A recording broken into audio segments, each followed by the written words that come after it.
नाज़रीन इकराम, ये अजीबोगरीब खबर मिस्र से सामने आई है। मिस्र में एक दुल्हा और दुल्हन की शादी होती है। दुल्हन फैकल्टी ऑफ लॉ की चौथे साल की स्टूडेंट है। अब बड़ी धूमधाम से बड़ी खूबसूरती से शादी होती है। ताहम एक रात गुजरती है, यानी शादी हुई, रात गुजरी, अगली सुबह दुल्हा साहब जो थे वो फैमिली कोर्ट में पहुंच गए। उन्होंने कहा कि मुझे अपनी इस बीवी को साथ नहीं रखना, मैं इसे तलाक देना चाहता हूं। बीवी हैरान हुई, तालबा लड़की हैरान हो गई कि आखिर इसको क्या बात हुई। उसने कहा कि रात जब हुई है तो इस लड़की ने अपनी आंखों से लेंस उतार के रखे हैं, चुनांचे मैंने देखा है कि इसकी आंखें सब्ज हैं, जबकि मुझे ना इसका पहले बताया गया था कि इसकी आंखें सब्ज हैं, ना मुझे मालूम हो सका था कि इसकी आंखें सब्ज हैं। चुनांचे सब्ज आंखों वाली अपनी बीवी में बर्दाश्त नहीं कर सकता, इसलिए कि मैं अपनी नस्ल की हिफाजत करना चाहता हूं। मैं चाहता हूं कि मेरी नस्ल में किसी की आंखें सब्ज ना हो, तो मेरी बीवी जब सब्ज आंखों वाली होगी तो मेरी औलाद भी सब्ज आंखों वाली हो सकती है।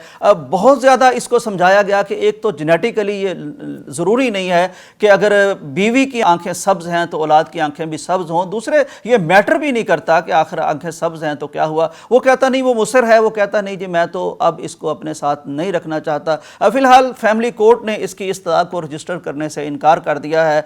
बहरहाल अपने अपने अंदाज हैं, अपने अपने तरीके हैं। लड़की ने कहा कि मेरी आंखों में कुछ ऐसा मामला है कि मुझे डॉक्टर्स ने लेंस इस्तेमाल करने का कहा है, तो मैं तो ये बड़ी देर से इस्तेमाल करती आ रही हूं, रात को मैं उतार देती हूं, लेकिन वो बहरहाल किसी की मानने को तैयार नहीं है। यहां मुझे प्यारे पैगंबर सल्लल्लाहु अलैहि वसल्लम की वो हदीस मुबारक याद आती है। जब आप मदीना में मौजूद थे, एक साहबी हाजिर खिदमत हुए, आके कहने लगे प्यारे पैगंबर मैंने अंसार की एक खातून से, एक लड़की से शादी कर ली है। आपने फरमाया कि आपने उसे देख लिया है, क्योंकि अंसार की आंखों में कुछ मामला होता है, कुछ ऐसी चीज होती है जिसे बात लोग पसंद नहीं करते। चुनांचे तुम जाओ और उसकी आंखों को देखो और उसे देखो और उसके बाद फैसला करो, ऐसा ना हो कि बाद में तुम्हें पशेमानी और नदामत हो। दो चीज़ें इस वाक़या से हमारे सामने आती हैं। एक तो ये कि पैगंबर अलैहिस्सलाम ने हर शोबा है ज़िंदगी में हमें जो गाइडेंस और रहनुमाई दी है वो आज भी दुनिया के काम आ रही है। उस वक्त नबी कायनात ने फरमाया था कि पहले तो जिससे शादी करनी है उस लड़की को ज़रूर देखो ताकि बाहम